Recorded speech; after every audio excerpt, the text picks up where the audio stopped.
er lige ved at linse den her kælder her, men nu kan vi ikke komme længere ned her, så nu flytter vi lige om på den anden side. Der skal vi så ned og tage en trappeskakt. Hvad er problemet? Problemet er, at der ikke er særlig høj vandstand. Men det er jo svært for dem at få det ud, så vi forsøger at komme så langt ned som muligt. Så vi kører på minimum nærmest.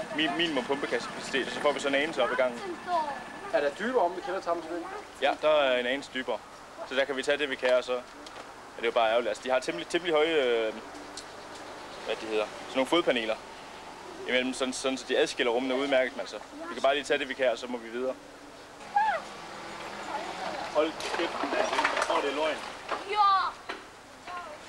Wendy, hvad er det for et filter, du har i dernede? Prøv lige at se den her. Hvad er det for et filter, du har i? Hold kæft, dreng. Nej. Ej, vel, så er den sgu meget fin.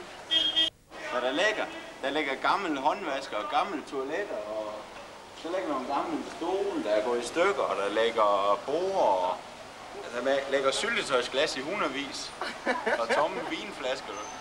De gemmer simpelthen det hele. Ja, de sad hernede i sugefilteret. Kom igen, ja. Det vil sige, at jeg suger kul op? Jeg så rimelig meget kul op, kan jeg se. Det er ikke sådan helt små ting.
Ja, siden vi kommer ned søndag aften, har vi ikke bestilt andet og pumpe vand ud i floden.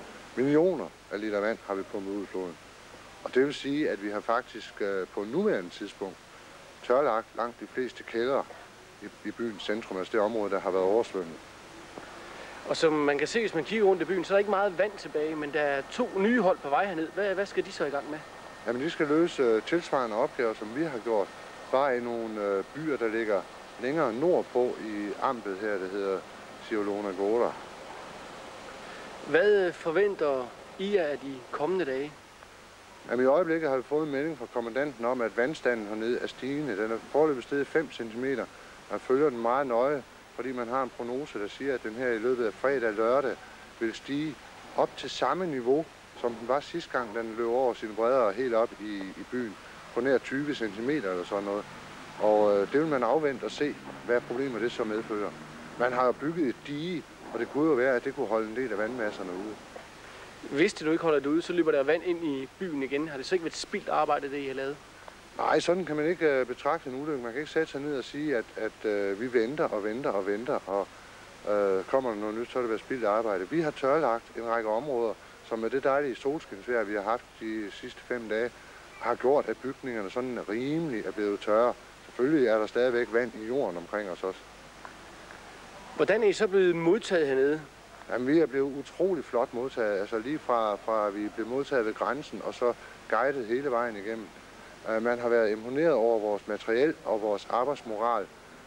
Og alt det, der hedder service og logistik, som vi kalder det derhjemme, med forplejning og indkvartering og sådan noget, det har de bare sagt, sig til, så skal vi nok hjælpe jer med alle de der service-ting. Der er noget med, at de er meget imponeret over jeres evne til at omstille jer. Hvordan det? Jamen det er de, fordi vi havde en episode forleden dag, hvor der opstod en skovbrand. Og det registrerer vi ved, at alle de hjælpere, vi havde fået inden i operative område, de forsvandt lige pludselig. Og så kom kommandanten og sagde til mig, at det var fordi, de havde fået melding om en skovbrand. Og jeg tænkte selvfølgelig i skovbrand i sådan et område, hvor der havde været regnskyld, hvordan det nu kunne lade sig gøre, men det kunne det. Så siger jeg til vores tolk, du kan fortælle kommandanten, at hvis han har brug for materiel og mandskab til at slå skovbrand, så kan han bare sige til. Hvorefter hun trak på smilebåndet, som om det var sagt som en joke, og jeg så stadigvæk alvorligt ud, sagde til hende, jamen jeg mener det. Mener du det alvorligt, sagde hun, og så gik hun ned og sagde til kommandanten, som kiggede dybt på mig, og jeg forklarede så, hvordan tingene hængte sammen.